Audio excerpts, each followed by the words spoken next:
Bon, bonjour, bonsoir à tout le monde. On vous remercie d'être là. Les Rennais, ceux qui sont venus de loin aussi, il y en a qui sont venus d'autres villes. Donc aujourd'hui, on a invité Mohamed Khadami. Bismillah. On a invité Mohamed Khadami. C'est de bon augure. Président du FRUP, pour nous parler de la violation des droits de l'homme, mais aussi pour témoigner de son emprisonnement à Gabon. Et donc en même temps aussi, il est là pour soutenir aujourd'hui les deux personnes, Fouad et puis Dera, et puis Redoum, qui sont en prison. Et à la fin, il va nous parler de l'avenir de Djibouti, comment on peut changer les systèmes, comment il faut combattre contre ces systèmes. Et donc là, on le remercie pour son déplacement. Il est venu de Paris spécialement pour ça. Et il va faire le bilan des 43 ans de dictature de Djibouti. Voilà, je vais passer la parole d'abord à Suleiman pour dire deux mots en Somalie. Salam alaikum wa rahmatullahi wa barakatuh. Maanta waa 26 juin bishii 27 weeyaan juin oo maalinta calanka la weeyaan kolka calanka waxa lagu xidhi jiray dadka Djibouti jooga defile bay ku xidhi jireen farxad bay ku xidhi jireen caado wadankeenu lahaa aqalada la xidhi jiray dariiqanta la xidhi jiray dalaal baa la xidhi jiray ciido kale waddo ku ahaa maanta hadda wixii ma jiraan magaaladana wada aragteen waxa jooga shaarar iyo dibaabado iyo askar baa dariiq kasii joogta kolka maalin inta calaamad kuma jiraan dadkeeni xalayna waad aragteen ilmo yar baa meesha rasaas lagu dhiftay oo waad aragteen mutaaraadka jiray kolka maanta diiniyadii wayna sii weyday annagu haddaan nahay dadka reer Djibouti Faransiiska ku nool amba warbaha ku nool inaan dee saal kareysano oon fanaaniin u yeedhano oon ciyaarno niyadii wayna sii weyday diyadii waxaan jeclaanay inaan walaalahayn oo reer Djibouti oo taranka jooga oo habeenay dhaqaarba garifay inaan garab joogsanaan dee annagu garanay kolka maanta haddaan annagu reereenahay waxa marti noo ah Mohamed Khadami waad wada garanaysiin taariikhdiisana in badan dadkiina meesha joogtaa waad garanaysiin kolka waa nin 43 sannadood ee calanka oo jiro dowladdeena sida ay wax u wado raggii u horreeyay ka horjeestay weeyaan ilaa maalintii aan calanka qaadanay ilaa maanta wadankii ma tagi karo markuu tagayna waxa laga qabtaa Addis Ababa waa la xiray saliidus muqallis safaad kolka waa nin halgan dheer soo maray dadka halganada ku jira maanta aan rag ugu taariikh badan weeyaan isagii Umar Culma Khayri rag caynkaas waa rag taariikh badan oo wax badan ka soo galay wadanka weeyaan wax badan ka soo hadlay wax badan intayna waxan dadka ummadeena ayna dareemin bulshada intayna dareemin ee wadaniga aanu dareemin horteed dareemay weeyaan waxaad aan garanaynaa dadkeena ma garanaysaa Djibouti jooga maanta Fuad baa ku jira wada aragteen oo aan taswiirihiisa aragnay xaaladda ku jiro ninkaasoo nin pilota nin yaroo jeen ah nin wax bartay nin ofisiye ah halka lagu dhexdhay wada aragteen mar malaynaya deeqa ciise inaan mutacallimada jaamiciyada fanaanada oo waddanka oo dhan laga yaqaan geeska Afrika oo dhan laga yaqaan iyo tuwal Djibouti waa iyadana waxa lagu xidhay waxaan dee ma garanaysaa suurtagalahay oo dee waan diiday til cadaalad darro diiday kolka inaan dee dadka walaalahayna garab joogsano rag badan baa ku jira xabsiga oo ayaamay dhowta mudaharaadada lagu qabtay kuwo kale oo 2 sannadood xidhan baa jira oo waxaa ka mid ah Abubakar Cudum baa ka mid ah labadii yaraa ee journaliste radio Sans Frontières reporterada ahaa raggaasi oo dhan iyo kuwo kaloo mudaharada lagu qabtay dad badan baa xidhan maanta xalayna laabuddo dad badan baa la qabtaa layidhi kolkaa inaan walaalihii garab joogsanadii iyaan annagu meesha u joognaa ka dhacmana reer haddaan nahay waxaan ugu yeedhanay inuu khibraddiisa iyo sidaan isku abaabulayna reer Jabuuti haddaan nahay in waddankeena uga tashan lahayn waa ninkaa odaygeed arkiisiin ninkaa odayga aween waddankeena ragga maamuli kara ku jira haddii ay qabtaan cadaaladdan helayna ku jira kolka waa rajaynaynaa inay waxna isbedelaan waa rajaynaynaa cadaalad taamaan rajaynaynaa in hadalka dee iminka isagaan u diinay aanu ku raagmaayo inaan waxaan bixinayo anigu ma garanaysaa inaan marti u yahay baan idin sheegay wuuna ku mahadsan yahay shacabkana u tuma soo dhaweeya maxamed. Assalamu alaikum wa rahmatullahi wa barakatuh.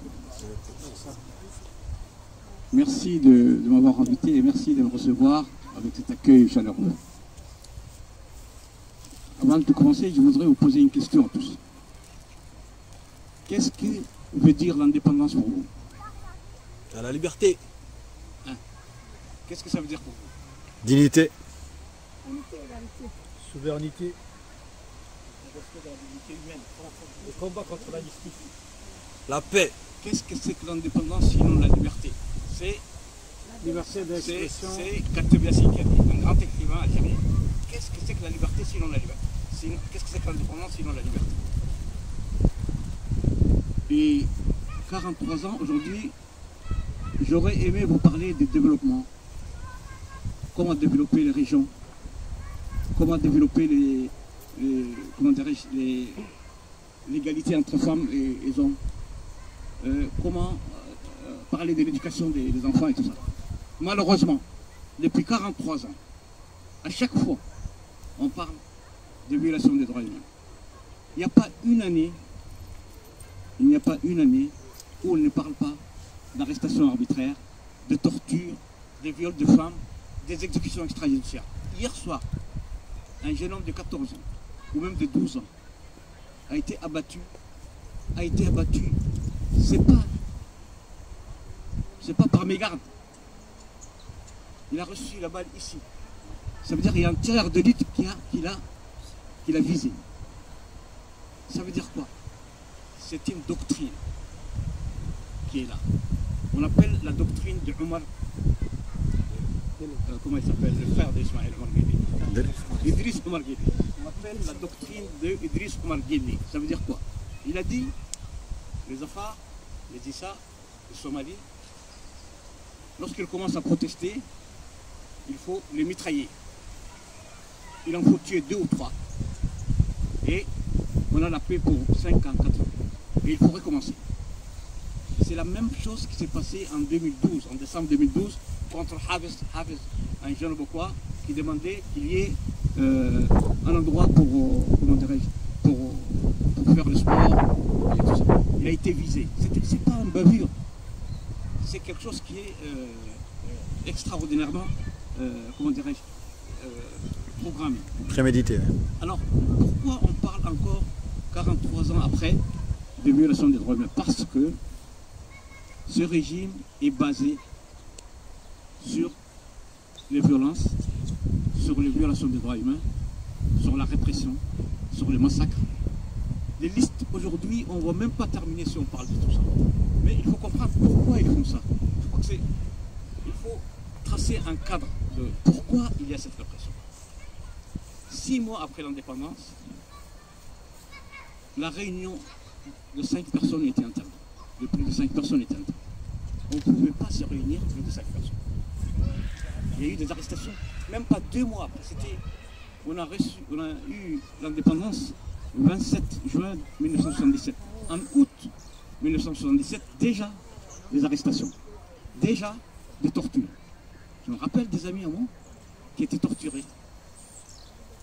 Et dont Allah yarhamou Mohamed Arabi. Et donc, c'est demain, dans 20 ans, dans 30 ans, lorsqu'on dira c'est quoi l'héritage de Djibouti, c'est quoi le lex de Djibouti, c'est quoi, qu'est-ce qu'il a laissé comme mémoire ce régime-là, de quoi on va parler? Des répressions, des massacres, des tortures, des viols de femmes. C'est tout ce qu'il va nous laisser, ces messieurs.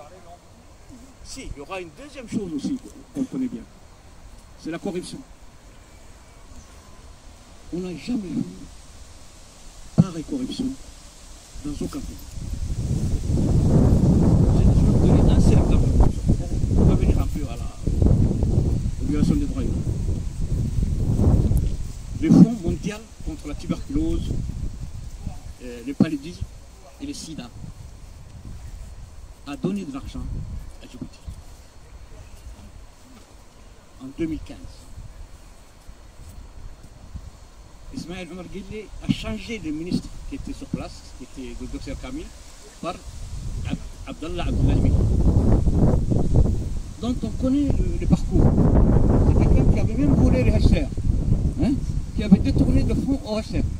Donc il a mis là-bas 8 millions de dollars ont été détournés. Ça, c'est pas moi qui le dis, c'est le Fonds mondial contre le paludisme et tout ça. Ça veut dire qu'il y a des sociétés, des hommes riches, des contribuables qui ont récolté de l'argent pour nous donner à nous, pour qu'on s'occupe de notre santé. Et qu'est-ce qu'on en a fait? Ça a été détourné 8 millions de dollars. Vous vous rendez compte, 8 millions de dollars, ça peut sauver des milliers d'enfants. Ça peut voler ça peut sauver des milliers d'hommes et de femmes. Et le Fonds mondial contre le palud, le sida et la tuberculose ont fait un audit. Et ils ont demandé le remboursement de cet argent. Parce qu'ils ont dit, c'est pas à vous. C'était destiné à la population, ce n'était pas destiné au ministre ni au président. Ils ont remboursé 400 000, 450 000. Le reste, ils n'ont pas remboursé. Qu'est-ce qui s'est passé? Abdoulaye Miguel, il a dit, hein, si moi je tombe, Ismaël, tu tombes. Si vous m'arrêtez, on va vous arrêter. Donc, on l'a envoyé en Chine pour que il n'ait plus de compte à rendre. Parce que si c'était peut-être en Europe ou aux États-Unis, on allait lui demander des comptes. En Chine, on ne demande pas de comptes. Donc, il a dit, si jamais, Ismaëlo, Kabral Kouli, hein, si moi je tombe, toi aussi tu tombes. Donc ça, c'était la corruption la plus flagrante, parce que ça concerne la santé des enfants et tout ça, et les palus et tout ça, et la tuberculose. Et donc, si je reviens un peu aux questions de violation des droits humains, il y a eu deux conceptions à l'indépendance. Deux conceptions. Moi, je suis à l'aise pour en parler parce qu'à l'époque, je n'étais pas ni avec Dini ni avec Goulet. J'avais dit non à Dini, j'avais dit non à Goulet. Donc, mais il y a eu deux conceptions.